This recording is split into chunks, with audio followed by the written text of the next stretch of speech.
Hey, what's going on? You know who it is. You know what it is. All right, you guys, peep game. I've talked about this on quite a few videos, so I decided to speak on this. Now, in case you guys don't know, if you haven't at least seen the video, you at least heard about the incident that took place at Mercedes-Benz Stadium between T.I. and his son King. And basically, well, it was all of them. It was T.I., Tiny, and their son King, who got into a heated argument to the point to where T.I. basically had to uh impose his will on his son. Basically, he had to get physical with him.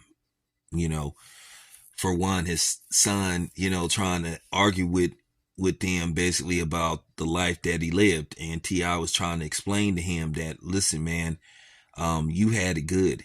You basically grew up with the money, from your mother being a platinum selling artist with the group Escape, and if I'm not mistaken, co-writing one of the biggest hit songs of the late 90s, No Scrubs by TLC. I think Tiny and Candy co-wrote that song, and that was like a smash hit, that song No Scrubs.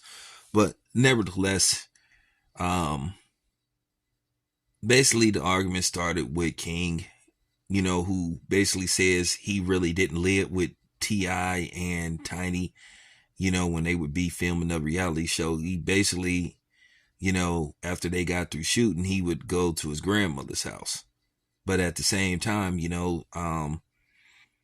was just explaining to him that he didn't live the life that he lived, and he needs to stop trying to perpetrate like, he from the streets and all that kind of stuff. And here you go again. It's just another situation where you got these, some of these dudes that want to be from the streets so bad, just like Michael Urban's son is making rap records about the streets and all this kind of stuff, and he grew up in a gated community. And Michael Urban said he just don't understand it. But this is what is supposed to be black people's identification with what is acceptable and what's cool, because at the end of the day, we the only ones that shame each other if we, you know, outgrow the hood and move on to greener pastures. At the end of the day, if you want to stay close to the hood and, you run into some money and you move away from the hood, if you want to come through and be around your friends and let them know, hey, I ain't forgot about you, and try to help get them out of the hood, I mean, ain't nothing wrong with that.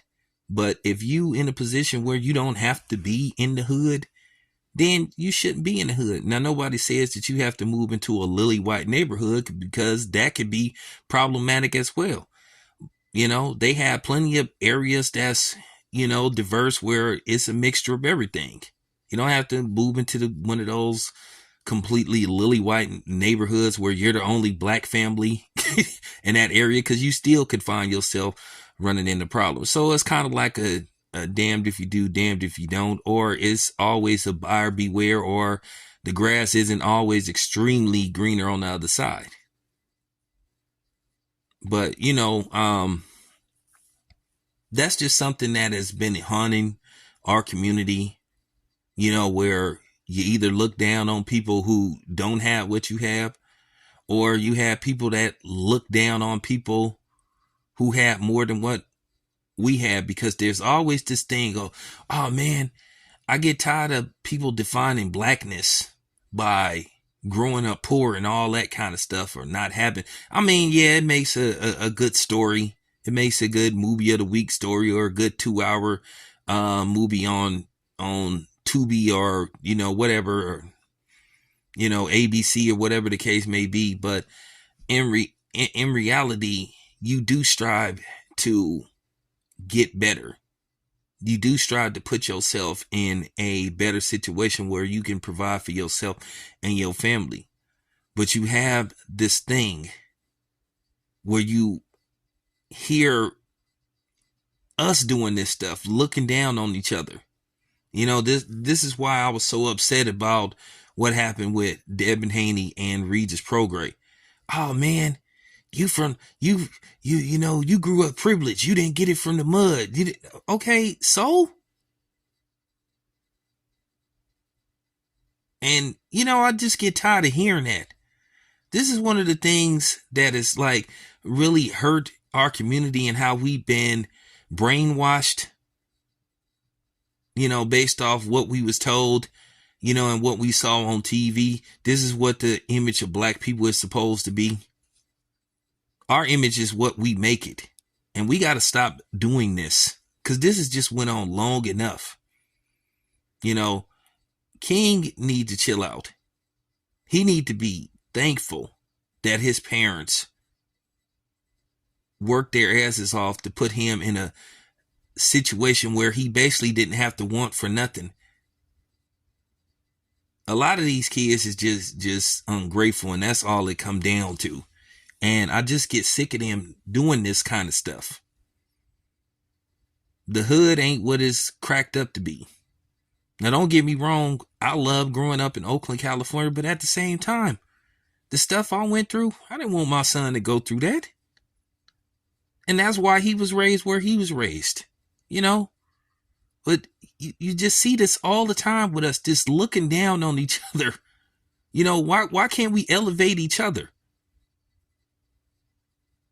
The same way a person that grew up well off can help somebody, you know, that's trying to get out of the hood or whatever you want to call it, the ghetto, whatever you calling it these days. I think you can learn from a dude that came from that environment. We can teach each other. But the problem is we got to stop looking down on each other. But you just really see this stuff. Oh, man, you a sellout.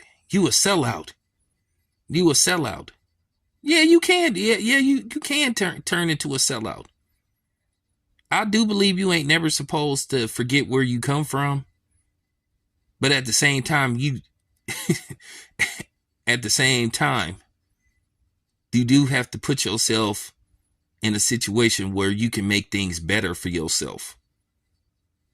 I've been saying this for the longest. Hey, ain't nothing wrong with going back to where you came from. You know, you go back and visit. You go back and holler at the people, you know, who might still be there and might, you know, give them a handout and all that kind of stuff. Look out for them. You know, sometimes you have people that don't want to get out the hood. And that's unfortunate.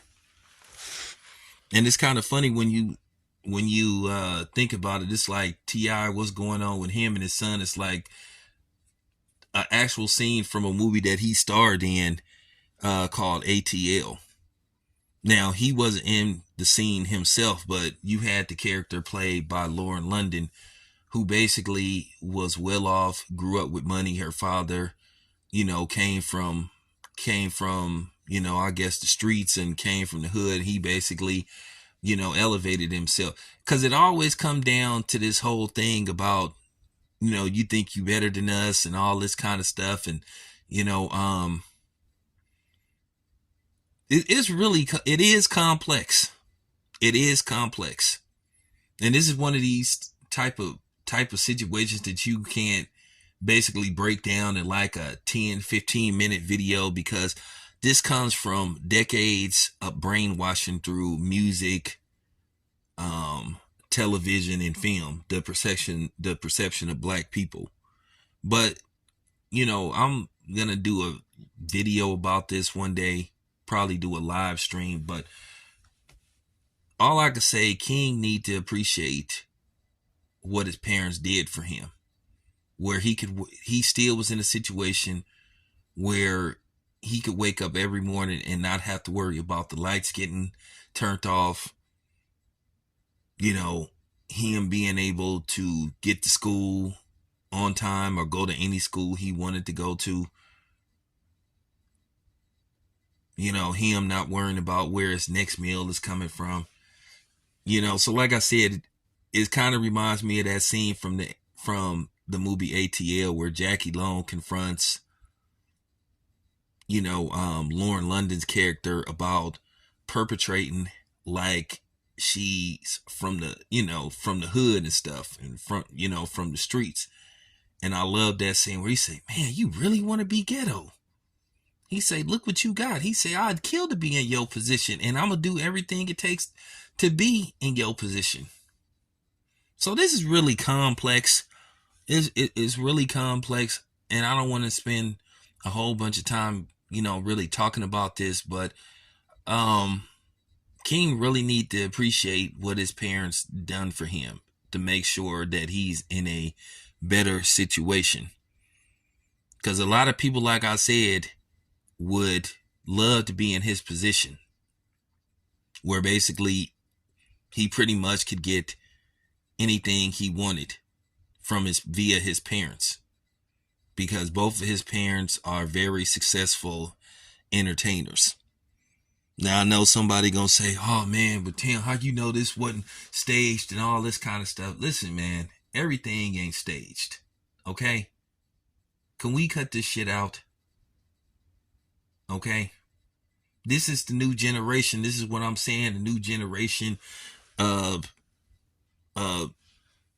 these young men and women, where they want to post everything and let everybody see what's going on, where they go to the internet, and it's not just people from their generation, from King's generation. It's a lot of people from our generation. But there you have it. That's my opinion on the situation. I hope King and T.I. and Tiny, they can sort this out.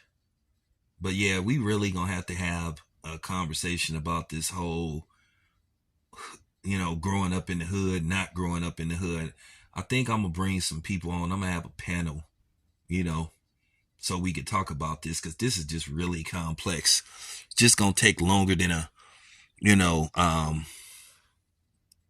10+ minute video to break this down. But anyway, thank you very much. This your boy Town. I'm out.